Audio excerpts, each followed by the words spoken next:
Michael Cullen has been the man in that new class. Now Michael travels with his compatriots to Kirkistown to introduce this new Italian one-make class to the northern fans. Once again, it's Michael Cullen on pole position, but beside him a very quick driver indeed. First year at the Uno is Liam Rabbit, and in his car we have a camera pointing out through the back window, and that's the view you'll get.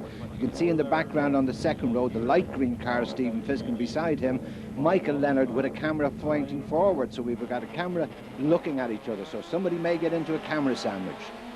And off they go, and a very good start indeed by Cullen, but look at Leonard on the grass on the inside. We can't quite see him at the moment. He's over to the right. He's just appearing now. But unfortunately, that's the slow line, so we'll lose out as they head down to a sharp right-hander, and it's all down to braking. But watch for someone on the inside there. Yes, indeed, Fisk has jumped up into second place behind Cullen. And then we have Liam Rabbit.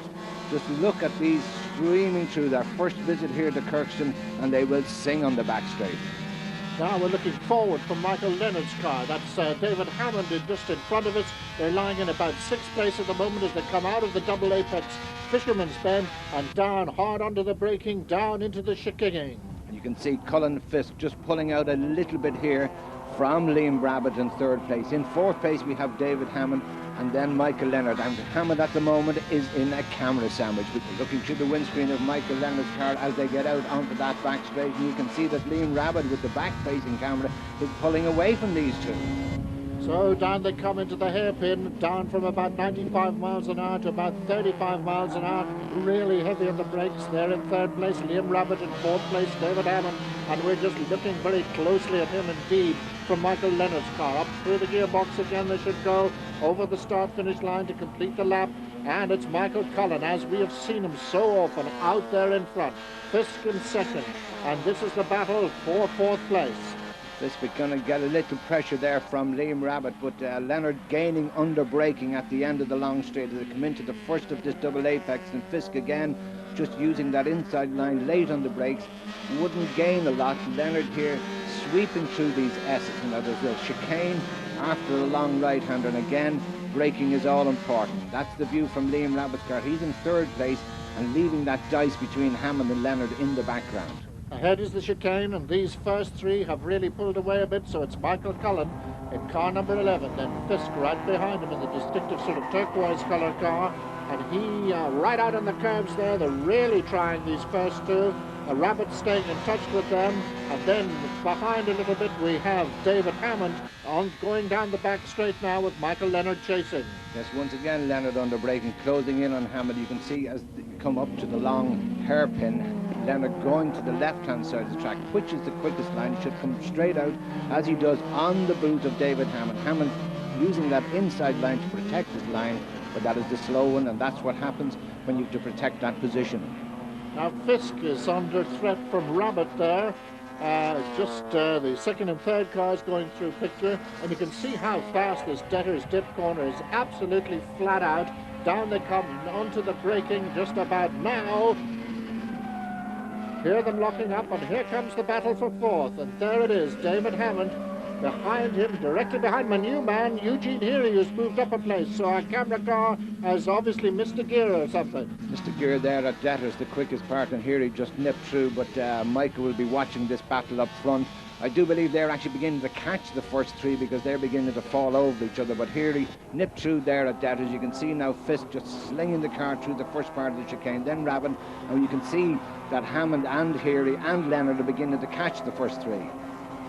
And naturally enough, our camera's concentrating on this battle for fourth place at the moment. We're back with Leonard up through the gearbox, touching about 95 miles an hour now before they have to really get on the anchors as they come at this point down into this hairpin. It's a very, very long, quite open hairpin, but really quite slow considering. Heary putting a wheel over the line there to get every advantage. Leonard doing the same. These three will bunch up together because it puts you off slightly. Under braking, you think somebody's really on your tail, and you forget that when you accelerate out of the corner, you pull back all that distance that you had going into the corner. But you can see them there. That is the quickest part of the circuit. Flat through that left-hander, down, as Alan says, just late on the brakes and then into a set of S's. And what a success these little cars have been. Absolutely fabulous. They've put one on the track for probably somewhere between £3,000 and £5,000. In its very first season of racing, this Fiat Uno has seen 27 car grids. Now they're showing off at Kirkistown, and this is at the tail end of the field. Yes, and there was Mark Model's car, and number 15 there, O'Connell, just going straight on. The Sweeney and Forte car just missing his braking point.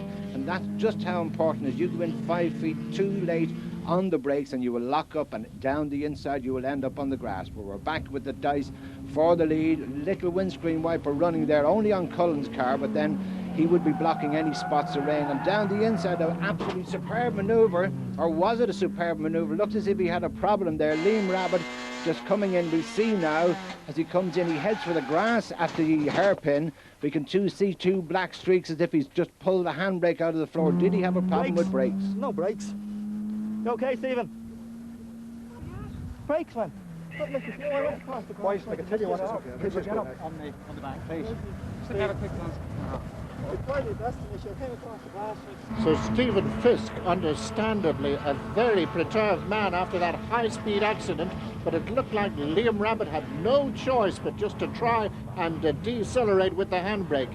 Both cars badly damaged as the leader comes through to complete another lap. And Eugene Healy now in a lonely third, lonely second, I should say, but look at this battle for third. Yes, the battle for third. Michael Leonard with a camera car again, really tucked onto the bumper of David Hammond. These two have raced before for many seasons in the Ritmos, and they've graduated now to these fabulous Unos. And just look how close it is as they go through that left hand. You can see the bump and just how much they drift out at the speed they're going out. Quick line is down the left, Hammond protecting that inside line. Michael getting the advantage there, just clipping the curve. A little flick to the left now, and should gain an advantage again. Again, we can see drifting out there the speed they're doing. Next one is a right-hander, and then we go for the chicane. Meanwhile, jumping ahead to that chicane, the leader coming through. It's getting very damp now. He can afford to take it a little bit more gingerly. He's got a huge advantage over Eugene Healy, who hasn't even appeared yet. There he is, just coming out of the murk as they come into the chicane. And here's this battle for third place. And David Hammond pulled out a few car lengths there, absolutely breathing fire as he comes down the back straight. You can see that Cullen is really being very conservative at the moment.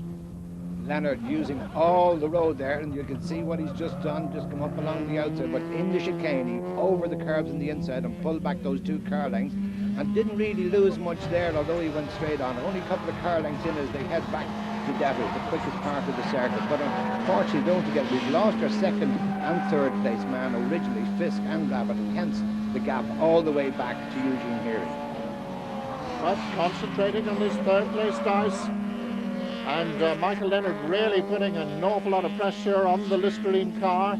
There they go out into the country again. That's known as Second Colonial. Up they come to this very tricky and very fast corner. You more or less ignore the first bit of it. You keep out a little bit there, then bring the car into the apex. Should have been, in fact, he was off the apex there. He's probably lost a little bit.